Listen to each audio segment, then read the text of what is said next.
بسم اللہ الرحمن الرحیم۔ گمنام ہیروز کے معزز ناظرین، السلام علیکم۔ آئیے چلتے ہیں کہانی کی طرف۔ پورس نے جینی کو مخاطب کر کے کہا، وہاں ایک CIA کا ایجنٹ تمہارے ساتھ سفر کر رہا تھا۔ اب تو تم میامی پہنچ گئی ہو، مگر وہ تمہارے تعاقب میں ہوگا۔ اس کا نام ڈیوڈ بوسٹن ہے۔ اس کے سامنے کے 2 دانت چاندی کے ہیں، یہی اس کی نشانی ہے۔ باقی تم اسے اس طرح ڈھونڈ نکالو کہ اسے شبہ نہ ہو۔ وہ بولی، واہ، تم تو اس بنگلے میں بیٹھے بیٹھے اتنی معلومات حاصل کر رہے ہو، تمہیں میری کتنی فکر ہے؟ پورس بولا، میں اپنی جان کی فکر نہیں کروں گا تو زندہ کیسے رہوں گا؟ وہ خوش ہو کر مسکرانے لگی۔ اس نے میامی پہنچ کر ایک کار حاصل کر لی تھی۔ وہ اس کار میں ایک کلب کے سامنے پہنچی۔ کلب کا مالک بہت تعصب پسند تھا، نیگرو قوم سے یعنی حبشیوں سے نفرت کرتا تھا اور اپنے کلب میں ان کا داخلہ ممنوع کر رکھا تھا۔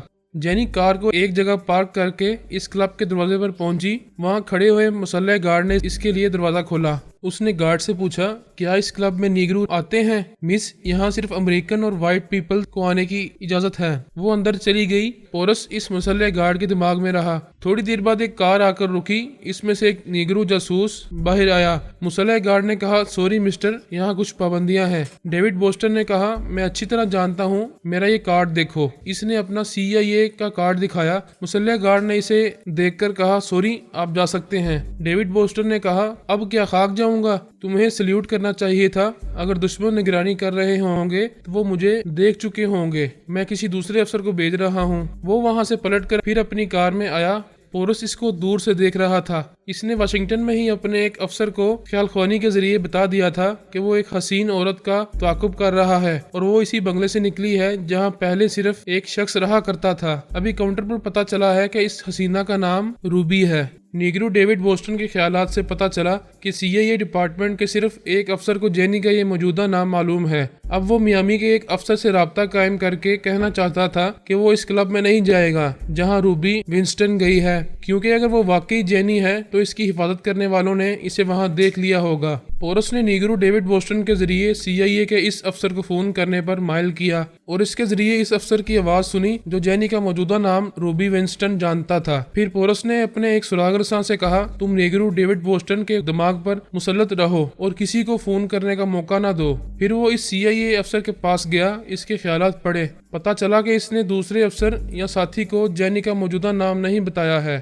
وہ سب اسی کوشش میں تھے کہ کسی طرح جینی گرفت میں آ جائے تو ان کے پاس ایک ٹیلی پیتھی جاننے والی کا اضافہ ہو اور پھر اسے قیدی بنا کر رکھا جائے۔ اس طرح وہ اس سے دشمنی کر رہے تھے اور دشمن کا جو انجام ہونا چاہیے وہی انجام ہوا۔ پورس نے اس افسر کو مجبور کیا کہ وہ اپنے ریوالور سے خودکشی کر لے۔ جب اس نے خود کو گولی مار لی تو وہ واپس اپنے سراغ رساں کے پاس آ کر بولا، اس نیگرو جاسوس ڈیوڈ کو میامی شہر سے بہت دور لے جا کر ختم کر دو۔ پھر وہ اس کلب کے مسلح گارڈ کے ذریعے ایک شخص کے دماغ میں گیا جو کلب کے اندر جا رہا تھا۔ وہ اس کے ذریعے جینی کو تلاش کرتا ہوا اس کے قریب پہنچ گیا۔ وہ ڈسکو فاسٹ میوزک پر خوشی سے تھرکتی جا رہی تھی۔ اس کے پاس بہت سی عورتیں اور مرد بھی تیزی سے رقص کر رہے تھے۔ جینی کے قریب ایک رقص کرنے والے جوان نے کہا، یو آر سو بیوٹیفل۔ وہ بولی، تھینک یو۔ کیا خیال ہے ایک جام ہو جائے؟ نو تھینکس، میں نہیں پیتی، لیکن میں محسوس کر رہا ہوں آج تم بہت خوش ہو۔ کیا خوشی کے موقع پر بھی نہیں پیتی ہو؟ ہاں، آج میں بہت خوش ہوں، اتنی خوش ہوں کہ دنیا کی تمام شراب پینے کے بعد بھی میرے اندر اتنی مستی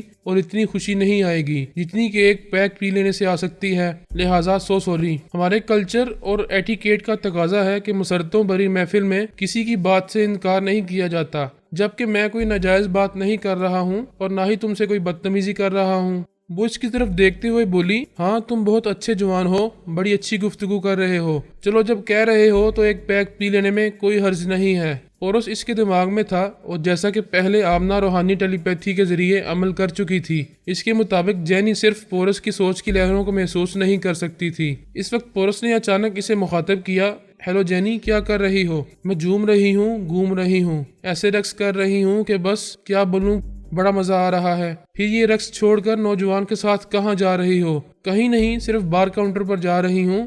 اس نے مجھ سے ایک پیک کے لیے درخواست کی ہے تو میں پی لوں گی، کیا فرق پڑے گا؟ نہیں جینی، اگر مجھ سے دوستی کرنی ہے، محبت کرنی ہے تو تم شراب کو ہاتھ نہیں لگاؤ گی۔ وہ ناراضگی سے بولی، یہ کیا بات ہوئی؟ پہلے تم مجھے اس بنگلے سے باہر نکلنے نہیں دے رہے تھے، اب میں یہاں مستیاں کر رہی ہوں تو تم میری خوشیوں کی راہ میں رکاوٹ پیدا کر رہے ہو۔ آخر تم کسی مشرقی شوہر کی طرح میرے معاملے میں اتنی مداخلت کیوں کرتے ہو؟ میں ابھی تمہارا مشرقی شوہر نہیں ہوں، اور یہ صرف مشرقی بات نہیں ہے، تمہیں تہذیبی اور اخلاقی بات سمجھا رہا ہوں۔ اگر ہمیشہ میرے ساتھ رہنا چاہتی ہو، بابا صاحب کے ادارے میں کوئی مقام حاصل کرنا چاہتی ہو، تو ایسی چیزوں سے تمہیں پرہیز کرنا ہوگا۔ اس وقت پورس اپنے سراغ رساں کے ساتھ ہیلی کاپٹر میں سفر کرتا ہوا میامی کی طرف آ رہا تھا۔ جینی نے اس نوجوان کے ساتھ بار کاؤنٹر کی طرف جاتے ہوئے کہا، تم مجھے بے وقوف یا اب نارمل سمجھتے ہو؟ تمہیں اس بات کا ڈر ہے کہ کوئی مجھے شراب پلا کر اور نشے میں مدہوش کر کے ٹریپ کر لے گا؟ تو میں اتنی بے وقوف نہیں ہوں۔ دنیا کے ہر شخص کا خیال اپنے بارے میں یہی ہوتا ہے کہ وہ بے وقوف نہیں ہے، لیکن زندگی میں بے وقوفیاں ضرور کرتا ہے۔ وہ دونوں بار کاؤنٹر پر آ گئے۔ اس کے ساتھی جوان نے کاؤنٹر کیپر سے کہا، 2 لارج پیک دو۔ آج مجھے اس بات کی خوشی ہے کہ ایک حسینہ نے میری بات مان لی ہے۔ اس بار کاؤنٹر پر کئی لوگ تھے۔ وہاں جینی کے قریب ہی ایک گونگا بھی تھا۔ جینی اور اس جوان نے ایک ایک پیگ اٹھایا، پھر رسمی طور پر دونوں نے چیئر کہنے کے لیے ایک دوسرے کے جام کو ٹکرایا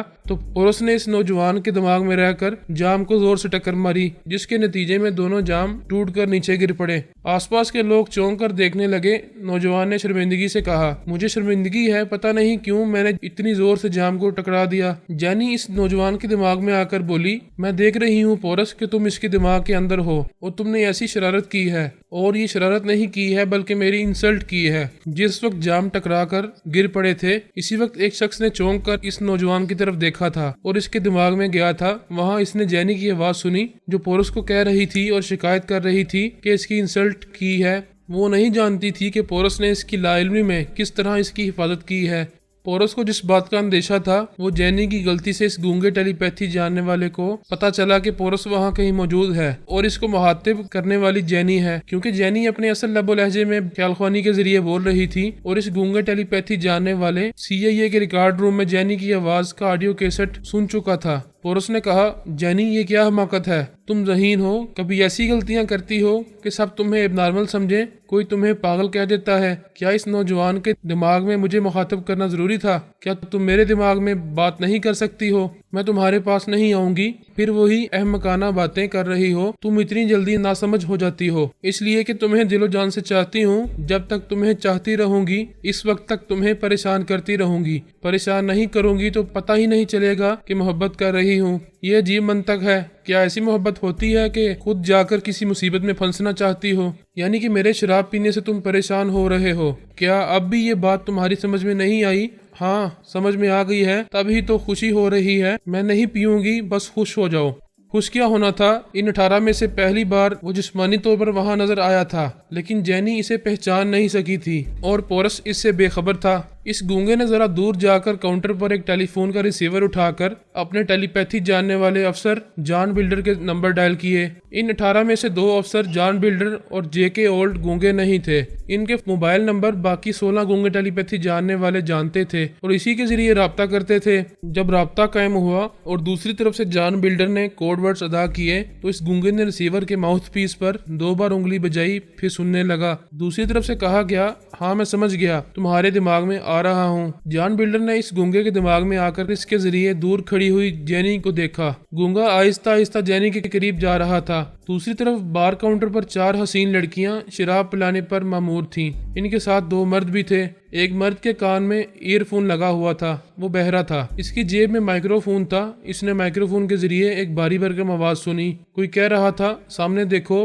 پنک کلر کے بلاؤز اور پیٹی کوٹ میں ایک حسینہ کھڑی ہوئی ہے۔ اس کے ساتھ ایک نوجوان ہے، وہ بہت خوبصورت اور پرکشش ہے۔ اسے ٹریپ کرو اور یہاں لے آؤ۔ اس کلب کا نام دی کنگز کلب تھا۔ اس کے مالک کا نام کچھ اور تھا، لیکن وہ عرف عام میں کنگ کانگ کہلاتا تھا۔ عام طور سے کلبوں میں جتنے بھی ناجائز کام ہوتے ہیں وہ سب وہاں ہوا کرتے تھے اور پولیس وہاں چھاپا مارنے کبھی نہیں آتی تھی۔ ایک تو کنگ کانگ بہت زیادہ دولت مند تھا، دوسرے اس کے ذرائع بہت وسیع تھے، پھر وہ ایک چھوٹی سی مسلح فوج رکھتا تھا جس کے ذریعے وہ بڑے بڑے بدماشوں کو اپنے کلب میں کان پکڑ کر گھٹنے ٹیکنے پر مجبور کر دیتا تھا۔ وہ جوان دوسرے پیک کا آرڈر دینا چاہتا تھا۔ جینی نے کہا، سوری، میں نہیں پیوں گی، میں نے پہلے ہی انکار کیا تھا، چلو کہیں دوسری جگہ چلتے ہیں۔ اس جوان نے کہا، میں پہلی بار یہاں آیا ہوں، میرا جی چاہتا ہے کہ یہاں کچھ بازی کھیلی جائے۔ یہاں قمار خانہ کہاں ہے؟ بار کے پیچھے کھڑے ہوئے شخص نے کہا، میرے ساتھ چلیں، میں آپ کو گائیڈ کروں گا۔ یہ وہی شخص تھا جس کے کان میں ایئر فون لگا ہوا تھا۔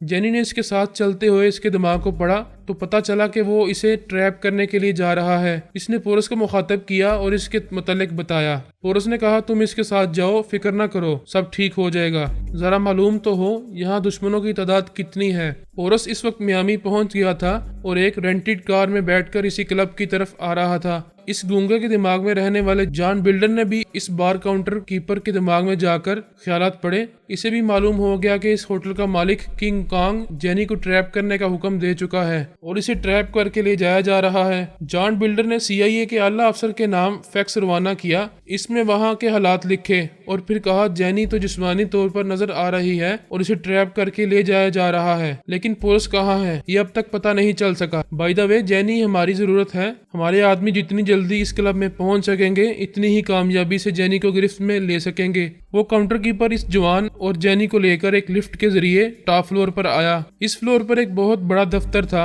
اور ایک بڑے کانفرنس ہال کے علاوہ ایک ڈرائنگ روم پینے پلانے کے لیے اور ایک بیڈ روم سونے سلانے کے لیے تھا۔ ڈرائنگ روم کی دیواروں پر چاروں طرف بڑے بڑے مانیٹر لگے ہوئے تھے جس میں اس کلب کے کئی فلور کے مناظر دکھائی دیتے تھے۔ کلب کا مالک کنگ کانگ ایک مانیٹر میں جینی کو دیکھ کر عاشق ہو گیا تھا۔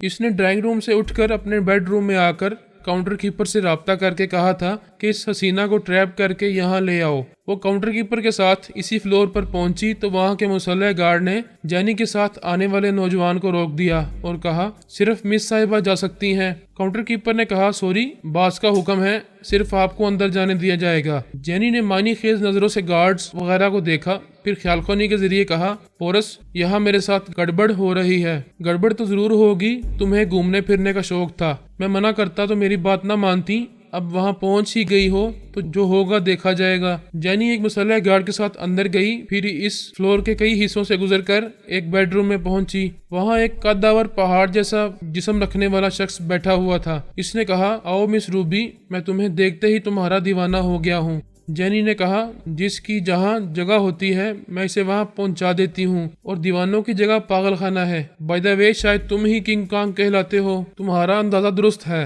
ہاتھی جیسا بدن رکھنے سے کنگ کانگ کہلا تو سکتے ہو مگر کنگ کانگ بن نہیں سکتے۔ وہ مسکراتے ہوئے بولا تمہاری باتیں اچھی لگ رہی ہیں، جب تم یہاں سے واپس جاؤ گی تو مجھے کنگ کانگ تسلیم کر لو گی۔ آؤ میرے ساتھ بیٹھو۔ وہ وسکی کا ایک گلاس خالی کرتے ہوئے دوسرا گلاس بھرنے لگا۔ جینی نے کہا میں پہلے کسی اجنبی سے متعارف ہوتی ہوں، اس سے مصافحہ کرتی ہوں، پھر اس کے پاس آ کر بیٹھتی ہوں۔ اوہ میں تو بھول ہی گیا تھا کہ مصافحہ کرنا چاہیے، اس طرح تمہیں چھونے کا بہانہ مل جائے گا۔ وہ اٹھ کر کھڑا ہوا، پھر ہاتھ بڑھا کر اس سے ہاتھ ملایا۔ ہاتھ ملاتے ہی اسے ایک جھٹکا سا لگا۔ وہ صوفے کے سامنے سینٹرل ٹیبل سے اچھل کر گرتا ہوا دوسری طرف فرش پر چاروں شانے چت ہو گیا۔ وہ بڑے ڈیل ڈول والا تھا، اسے اٹھنے میں ذرا دیر لگی۔ پھر وہ سر کو جھٹک کر بولا میں تو سوچ بھی نہیں سکتا تھا کہ بدن دوشیزہ کا رکھتی ہو اور ارادے فولادی ہیں۔ جینی نے کہا ہاتھی جیسا بدن رکھنے سے انسان طاقتور نہیں ہو جاتا، لڑنے کے لیے صرف دو چیزوں کی ضرورت ہوتی ہے، ایک تو حوصلہ اور دوسرا دو پیچ۔ آؤ اٹھو، میں تو نازک سی کلی ہوں، مجھے دبوچ لو۔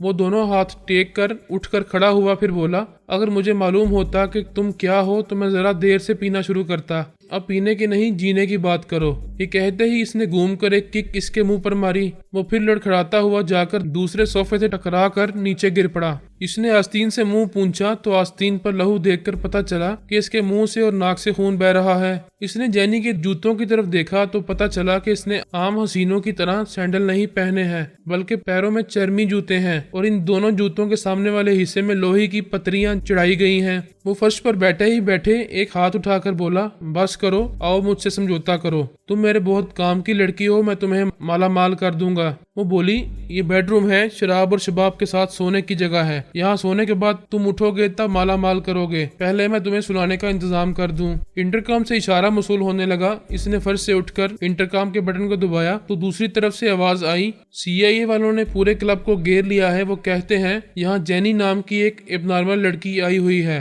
اسے ان کے حوالے کر دیا جائے تو وہ ہمارے کسی معاملے میں مداخلت نہیں کریں گے۔ جینی اس کے دماغ سے یہ باتیں سن رہی تھی، وہ جینی کے خیالات کے مطابق بولا، ہم کسی جینی کو نہیں جانتے ہیں، کلب بہت بڑا ہے، اوپر سے نیچے تک جتنے فلور ہیں وہاں CIA والے اسے تلاش کر کے لے جا سکتے ہیں۔ دوسری طرف سے کہا گیا، سر وہ بہت زبردست انفارمیشن رکھتے ہیں، انہیں پتا ہے کہ ہمارا ایک کاؤنٹر کیپر اسے لفٹ کے ذریعے ٹاپ فلور پر لے کر آیا ہے۔ اس کلب کی سب سے اوپر والی چھت پر ایک چھوٹا سا ہیلی کاپٹر کھڑا رہتا تھا، وہ کنگ کانگ کی ذاتی ملکیت تھا۔ کنگ کانگ نے کہا، ان سے کہو ایک لڑکی آئی تھی، وہ کنگ کانگ کے ساتھ ہیلی کاپٹر میں گئی ہے، ہم تو ملازم ہیں، باس ہمیں کبھی یہ نہیں بتاتا کہ وہ کہاں جا رہا ہے اور کب واپس آئے گا۔ اس نے بٹن دبا کر انٹرکام کو آف کیا۔ جینی نے کہا، نیچے تمہارا ریوالور رکھا ہوا ہے، اسے اٹھاؤ اور میرے ساتھ چلو۔ وہ حیرانی سے بولا، تمہیں کیسے پتا چلا کہ میرے تکیے کے نیچے ریوالور ہے؟ میں تمہارے سوال کا جواب دینے نہیں آئی ہوں، جو کہہ رہی ہوں وہ کرتے جاؤ۔ یہاں کے تمام گارڈز کو یہ معلوم ہونا چاہیے کہ تم مجھے کسی دوسری جگہ لے جا رہے ہو، اور اپنی قمیض فوراً تبدیل کرو، اس پر لہو لگا ہوا ہے۔ اس نے اس کے حکم کے مطابق عمل کیا، پھر ایک ریوالور لے کر اسے ساتھ لیتا ہوا دروازے پر پہنچا، پھر ایک زینے کے ذریعے چھت پر پہنچا، وہاں سے وہ ہیلی کاپٹر میں سوار ہو گئے۔ جینی اس دوران میں پورس کو بتا رہی تھی کہ وہ کس طرح اوپر لے جا کر ٹریپ کی جانے والی تھی، تو اب فرار کا یہی ایک راستہ رہ گیا ہے کہ وہ ہیلی کاپٹر میں اس کنگ کانگ کو ساتھ لے جا رہی ہے، آگے چل کر بتائے گی کہ کہاں پہنچنے والی ہے اور اس سے مشورہ بھی لے گی۔ جان بلڈر کو اپنے گونگے ٹیلی پیتھی جاننے والے ساتھی کے ذریعے جب تک یہ بات معلوم ہوتی اور وہ CIA کے اس افسر کو فیکس کے ذریعے بتاتا، اس وقت تک جینی ہیلی کاپٹر میں کنگ کانگ کے ساتھ دور جا چکی تھی۔ پھر بھی انہیں یہ خبر مل گئی کہ جینی کے ساتھ ایک نوجوان مرد بھی تھا، جس کے متعلق یہ خیال کیا گیا کہ وہ پورس ہوگا۔ پورس اس کلب کے سیکنڈ فلور پر تھا اور اس CIA ایجنٹ کو تلاش کر رہا تھا، جو کہ اپنے ہیڈ کوارٹر میں انفارمیشن پہنچا رہا تھا۔ اس نے CIA کے اعلیٰ افسر کے دماغ میں پہنچ کر یہ معلوم کر لیا تھا کہ یہ تمام معلومات فیکس کے ذریعے حاصل ہو رہی ہیں، جس کا مطلب یہ تھا کہ 18 ٹیلی پیتھی جاننے والوں میں سے کوئی اس کلب میں موجود ہے۔ اس کلب میں جو گونگا ٹیلی پیتھی جاننے والا تھا، اس سے 2 بار پورس کا آمنا سامنا ہوا تھا، لیکن پورس اسے پہچان نہ پایا تھا۔ اس سے گفتگو کرنا بھی کوئی ضروری نہیں تھا، اگر گفتگو کرتا تو پتا چلتا کہ وہ گونگا ہے۔ وہ تو صرف ان 18 ٹیلی پیتھی جاننے والوں کو تلاش کرنے کے لیے ادھر ادھر دیکھتے ہوئے جا رہا تھا۔ ایسے وقت بابا صاحب کے ادارے کے سراغ رساں نے خیال خونی کے ذریعے کہا، سر یہاں ایک گونگا ہے،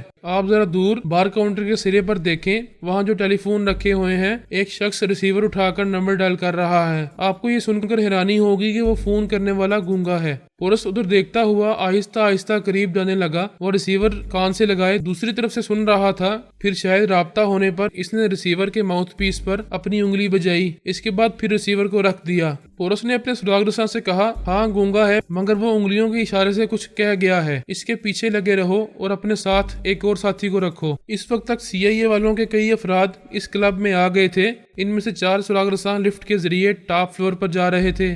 پورس CIA کے آفس میں بیٹھے کئی افسران کے دماغ میں پہنچ کر یہ معلوم کر رہا تھا کہ کسی گونگے کا فون ان میں سے کسی نے ریسیو کیا ہے یا نہیں، اور اگر کیا ہے تو 2 بار فون کے ماؤتھ پیس پر انگلی بجانے کا مطلب کیا ہے۔ لیکن وہاں کے کسی افسر کے پاس ایسے کسی گونگے کا فون نہیں آیا تھا۔ دراصل اس بار جان بلڈر نے اپنے گونگے ٹیلی پیتھی جاننے والے کا فون پر اشارہ سن کر اپنے کوڈ ورڈز بتائے تھے اور پھر اس کے خیالات پڑھے تھے۔ پڑھنے کے بعد پتا چلا کہ جینی ایک ہیلی کاپٹر میں کنگ کانگ کے ساتھ فرار ہو گئی ہے۔ تب جان بلڈر نے اس گونگے کے دماغ میں سوچ کی لہروں کے ذریعے کہا تھا کہ جب جینی فرار ہو گئی ہے تو پورس بھی وہاں نہیں ہوگا، وہ دونوں کسی دوسری جگہ ملیں گے، پھر تمہاری ڈیوٹی یہاں ختم ہو چکی ہے، تم گھر جا سکتے ہو۔ ان 16 گونگے ٹیلی پیتھی جاننے والوں کے ساتھ دشواری یہ تھی کہ وہ اپنے ساتھ موبائل فون نہیں رکھ سکتے تھے۔ اگر قانون کا کوئی محافظ یا ان کا کوئی دشمن ان سے پوچھتا کہ جب تم گونگے ہو تو موبائل فون کس لیے رکھا ہے، تو اس کا جواب دینا ممکن نہ ہوتا، لہٰذا انہوں نے یہی تدبیر کی تھی کہ کہیں سے بھی فون کے ذریعے اپنے 2 افسران جان بلڈر اور JK اولڈ سے رابطہ کر لیا کریں گے۔